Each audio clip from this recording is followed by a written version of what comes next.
네, 안녕하십니까. 스카이 인베스트먼트의 문희스입니다. 제가 오늘 이번에 발표할 종목은 코엘 패션이라고 합니다. 먼저 첫 번째로 뭘 하는 회사인지 말씀을 드리겠습니다. 이제 22년도 상반기 기준 매출 기준으로 한 패션 38%, 그다음에 운송 쪽 로진 택배 인수하고 이제 매출액 기준으로 58%, 전자 쪽 4.2%인데 이거 전자 쪽은 매출 규모가 계속 줄어들고 있어서 이번 발표할 때 좀 커버는 안 하도록 하겠습니다.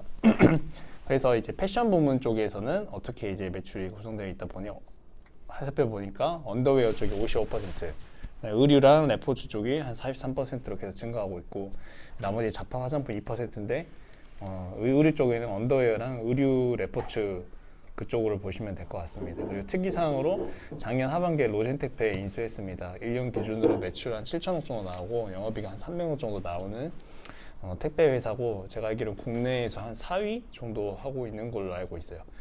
알고 있고 추후에 또 설명을 드리겠고 이거 간단한 건데 이거 사업보고서 내용 보시면 될 것 같고 사업부별 매출을 시각화를 했는데 16년도부터 21년도까지 패션 매출 쪽이 계속 우상향을 하고 있는 추세고 다녔고 이게 최근에 이제 인수합병한 로젠택배 운송 쪽 빼고는 이제 패션 쪽에서 계속 매출이 우상향하고 꾸준하게 성장을 하고 있다. 탑라인에 성장하고 있는 걸 보실 수 있겠습니다. 한 영업이익률은 패션 쪽에서는 한 20% 정도 계속 나오고 있고요.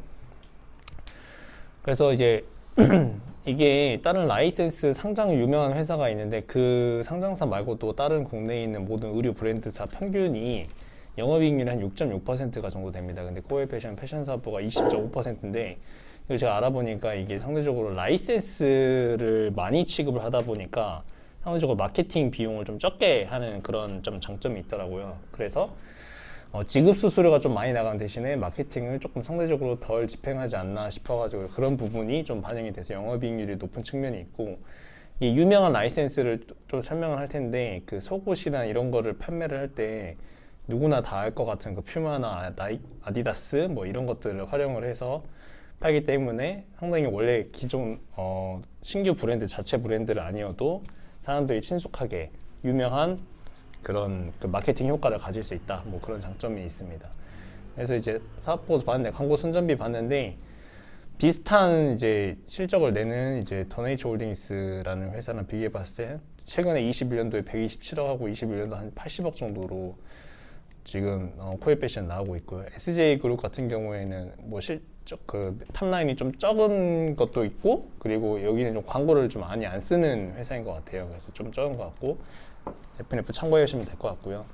아무래도 라이센스가 많다 보니까 지급 수수료가 많이 나옵니다. 21년도에 한 1,000억 정도 나오고 이제 다른 라이센스 회사들 보면은 더네올은 1,200억 정도 나오고 FNF 3,400억, SJ그룹 580억 정도 참고하시면 될 것 같습니다. 그래서 판관 비율이 상대적으로 좀 적다.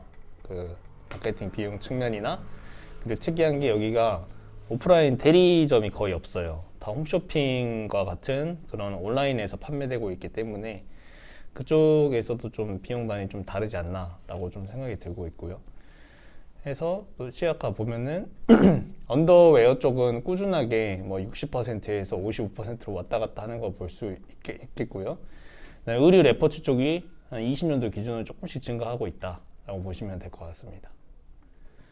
그래서 판매 채널이 좀 중요한데 이게 좀 특이한 게 원래 보통 의류 브랜드 하면은 오프라인에서 백화점이나 아니면 대리점, 그 다음에 면세점에서 많이 판매를 하고 있는데 이 코엘 패션 같은 경우에는 이커머스, 그러니까 홈쇼핑 인터넷 쪽이 거의 매출 채널 중에서 한 90% 이상을 차지하고 있고 실제로 절대적인 규모로만 보시더라도 홈쇼핑 쪽이 계속 증가하고 있는 것을 보실 수 있을 겁니다.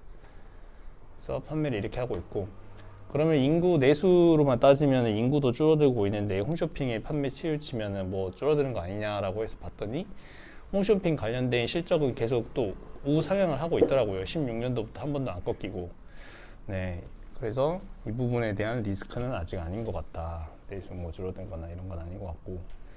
해서 패션의 라이센스가 어떤 게 있더니 봤더니 다 들어볼 법한 거 퓨마, 아디다스, 리복, 켈빈 클라인, 콜롬비아 이런 라이센스를 따와가지고 다 속옷을 만들고 있습니다. 그래서 예전에는 속옷 파는 회사로 알고 있었는데 최근에는 이제 신규 라이센스를 따와가지고 이제 의류 쪽도 팔려고 계속 하고 있고 그쪽이 또 하나 이제 좀 공격적으로 하고 있는 게 신규 라이센스로 의류나 자파나 더네올이나 FNF 하는 것처럼 그렇게 하려고 하는 게 있고, 또 하나는 그 좀 못 들어보실 수도 있는데 그 분크나 뭐 맛땡팀이나 막 이런 유명한 브랜드가 있어요. 서울에서 엄청 유명한 여자들한테 유명한 브랜드 있는데, 그게 막 이제 뜨려고 할 때 그런 걸 관찰했을 때 그 지분 투자를 많이 하고 있어요. 대표적으로 성공한 사례가 분크라는, 지금 지분을 투자했는데 51% 지분을 갖고 있는데, 이게 지금 신세계 강남 백화점에서 가장 백화점 매출 1위입니다.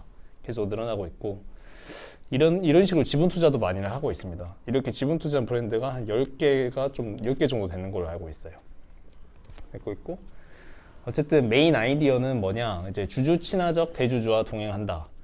이게 대주주가 고노일 회장이라는 분이신데, 이분이 처음부터 이 회사를 설립을 했다고 하기가 좀 애매한 게, 히스토리 이따 말씀드리겠고, 배당이 계속 증가하고 있습니다. 그러니까 주주 친화적이다. 그리고 자사주를 취득을 하고 소각을 한 이력이 있어요. 그리고 제가 알기로는 최근 5년 내에 뭐 이제 그 메자닌이나 뭐 희석 물량이 거의 하나도 안 나왔다. 그 로젠테페 같은 경우 인수 금액이 3천억이 넘어가는데 단 한 번도 주주 희석을 안 하고 그 본인이 갖고 있는 현금이랑 그 다음에 차입을 통해서 좀 했습니다. 이제 전량 구매를 했고, 관련해서 이제 보시면은 이 고노이 씨 같은 경우에는 이제 서울대 심리학과 출신이고요. 회계사 전업투자자 출신이고, 뭐 어디 사업을 물려받거나 뭐 2세가 아니라 그냥 일반인이었는데, 투자하시다가 그 맨 처음에 그 뭐죠? 그 전자사업부 그거를 필코전자 그거를 뭐 이제 인수를 하고 하다가 또 코일패션도 인수합병하고 계속 키워가지고 또 이번에 로젠테페까지 인수합병한 그런 분이에요. 그러니까 원래 애초에 투자하고 M&A 방식으로 계속 불려오신 분입니다. 이 부분이. 그래서 천천히 안정적으로 뭐 성장하고 있다라고 해서 뭐 상대적인 FNF랑 뭐 비교를 하고 있는 것 같은데, 그래서 이분의 지금 계속 이력을 제가 봤는데 그냥 일반 경영자 느낌이 아니고, 이분은 아까 지분 투자하고 여러 가지 브랜드도 지분 투자하는 거 봤었을 때 이분은 그냥 사업을 자기가 직접적으로 관여하기보다는 맨 뒤에서 좀 약간 능력 있고 역량 있는 브랜드나 그런 가치 있는 걸 투자를 해서 계속 합병을 해서 키우려는 방식이에요. 그래서 약간 좀 워렌 버핏 느낌으로다가 하고 있고, 그리고 무엇보다 주주 희석 안 시킨다. 그런 방법이, 저는 그렇게 느꼈습니다. 그래서 실용주의자 같은 게 뭐 거의 알려지지 않았어요. 이분은 서울대 심리학과인데 뭐 앨범에도 안 나와 있고 얼굴도 없고 해서 기사로만 봐도 엄청나게 실용적이고, 회의 시간도 엄청나게 그 실용적으로 아끼려고 하고 10분 이상 끄는 것도 싫고 뭐 이런 특성을 가지고 있습니다. 대주주가 이제 주주 친화적인 회사는 엄청 유명하고요. 이거 투자하시는 분 다 알 것 같고, 두 번째 투자 아이디어는 이제 그동안에 이제 여러 개 M&A를 했었고 앞으로도 좀 기대되는데, 이제 계속 바라보는 게 언더웨어 라이센스 브랜드가 약 15개. 이게 저는 꾸준한 캐시카우 역할을 하고 있다고 생각을 하고 있고, 거기서 나오는 현금 흐름 바탕으로 신규 라이센스 브랜드를 현재 25개인데 50개까지 늘리겠다 라는 게 목표였고, 엊그제 기사가 났는데 한 3개 라이센스를 또 얻었더라고요. 골프 뭐 라이센스랑 뭐 그 다음에 또 다른 라이센스 2개가 또 추가가 됐어요. 그러니까 3개가 또 플러스 됐고 있고, 이 말이 거짓말이 아닌 것 같다. 지금 계속 공격적으로 라이센스하고, 그리고 최근에 테니스 그것도 라이센스 롤랑가로든가 그것도 계속 추가하고 있고, 성공할지 여부는 계속 봐야 되는데 이렇게 계속 확정을 하려고 하고 있다 라고 있고, 그다음에 로젠텍배 인수했죠. 이게 물류 운송 내재화 하려는 거고, 그다음에 최근에 ACC 인수했는데 이거는 그 코일 패션에서 인수한 건 아니고 대명화학 그룹에서 다른 회사가 인수를 한 건데, 어떻게 연관지을지 모르겠는데 그냥 여기까지 인수했다 보시면 될 것 같고요. 우선 한 개 있습니다. 그래서 쭉 이제 히스토리 보시면은 쭉 컸는데, 이제 크게 큰 3가지가 이슈가 있었어요. 여기에 이제 2014년도에 이제 속옷 사업 시작했고, 그 다음에 중간에 이제 지분 투자 막 이제 시작했죠. 20년도에. 그리고 최근에 빵 뜨면서 21년도에 로젠텍배 인수했고, 그러면서 계속 매출액 탑라인 올라가면서 이제 성장을 하고 있다라고 보시면 될 것 같고, 이 지분 구조도 고노일 회장이 이 대명화학 지분을 90% 갖고 있고, 이 대명화학이 51% 코일 펜션을 이제 갖고 있고, 이렇게 지배 구조가 이렇게 돼 있고, 그 아래에 이제 자회사가 여러 개가 있습니다.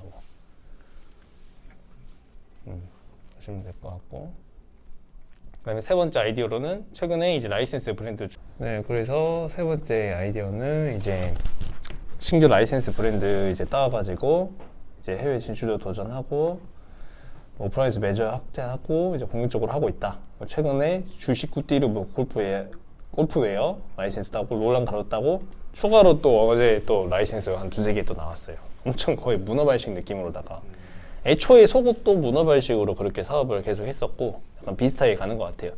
특징이 안 되면 바로 접습니다.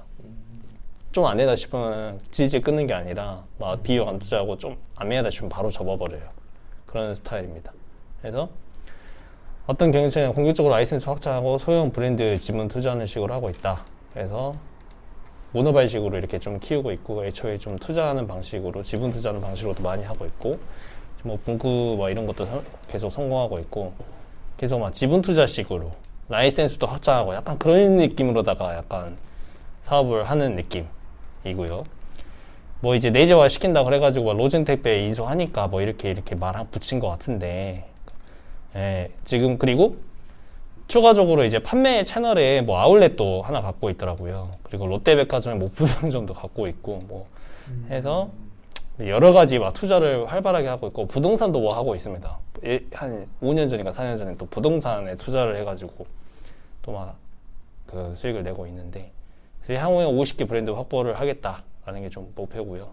처음에 로젠택배 인수해가지고 배송하는 로젠택배가 특이한 게 중소형 쪽에 이제 물량들을 택배하고 있고 그 중에서 한 80%가 이커머스 그 온라인 쪽에서 이제 홈쇼핑이나 그런 거를 치우쳐져 있는데 그것도 다 뜬금없이 하는 게 아니라 좀 계획해서 한 거지 않나 라고 생각을 하고 있고요. 택배 시장 전망에 대해서도 뭐 조금씩 늘어나고 있다 그러면 될 것 같고 오센택배 4위 하고 있고요. 그래서 이거 보시면 됩니다. 이 회장의 뜻을 보면 될 것 같고 리스크, 신규 라이센스 되는 쪽쪽 다 실패하는 거 이제 비용만 들어가고 다 실패하는 거 그리고 어쨌든 성공을 하려면은 내수에서 엄청나게 침투하든지 아니면 해외로 나가야 되는데 쉽지 않다는 거. 두 번째는 로젠택배 쪽에서 이제 사업이 잘 안 되는 거. 세 번째, 얘네들이 알고 있어요. 지금 완전 판매 채널이 다 홈쇼핑 쪽에만 있는데 이제 오프라인으로도 하려고 하고 있어요. 그래서 이게 다 일본이랑 맞물리는 건데 결국에는 앞으로 브랜드가 어떻게 잘 되냐 이런 거고요. 피어그룹 비교했을 때 참고해서 보시면 될 것 같고 영업이익도 한 20% 해요. 다른 라이센스 잘 나가는 회사들이랑 좀 비슷한 OPM을 갖고 있는 것 같고요. 그래서 결론은 짧게 이렇게 말씀드리면은 코스닥 상장했고 언더웨어 라이센스 계속 증가하고 있고 지금 현재 브랜드 투자하고 있고 로진택배 인수까지 해서 주가는 계속 올랐어요. 시계열상으로 1, 2번, 3번. 그 버틀러로 매출액 보셔도 역성장이 거의 없었거든요. 최근 5년 이상 동안 계속 성장을 하고 있고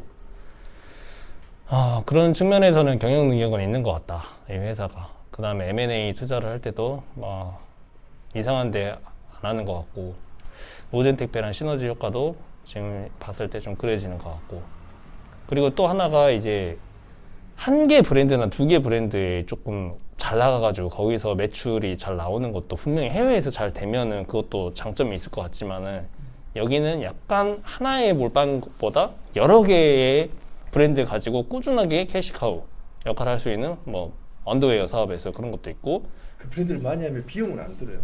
라이센스 그 지급 수수료가 많이 나가요. 수수료. 네, 아까 봤을 때 거의 1,000억 정도 나갔잖아요. 더네이처 홀딩스랑 비슷한 느낌으로 비슷한 금액으로 나가긴 합니다.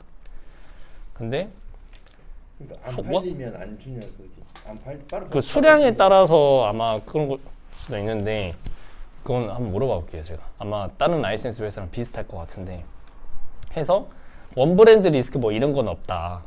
갑자기 뜬금없이 막 매출이 확 꺾이거나 그럴 리스크는 다른 브랜드사보다 좀 덜하다. 그리고 언더웨어 특성상 막 이게 팬티가 막 그렇게 비싸거나 막 그러진 않을 거잖아요. 그래서 이게 금리 얼마나 받을까 떨어지면 사는 건데 그리고 택배 사업 같은 경우에도 뭐 좀 덜 사긴 하겠지만은 그래도 택배 많이 쿠팡 뭐 이런 거 많이 시켜가니까 좀 덜하지 않을까 약간 그런 생각도 있고 최근에 의류 다 떨어지면서 애도 떨어졌거든요. 똑같이 금리 인상 받고 그래서 금리 인상에 따른 뭐 주식 멀티플 하락도 이슈도 있고 앞으로 매출에 대한 뭐 안 나올 수도 있는데 다른 의류 브랜드사에 비해서는 좀 그래도 방어적으로 나오지 않을까 하는 생각이 들고 그리고 무엇보다 대주주가 주주 친화적이라는 점 그리고 약속을 좀 지키는 거 그런 부분이 좀 긍정적으로 봤고요. 좀 M&A 쪽도 뛰어나고 또 돈 생기면은 또 다른 이제 그림을 그릴 것 같기도 하고 그래서 길게 보고 조금씩 모아가는 것도 나쁘지 않겠다. 비중을 절대적으로 키워서 뭐 메인 종목보다는 조금씩 모아서 그냥 지켜보면서 투자해도 나쁘지 않을 것 같다 라는 생각입니다. 이상입니다.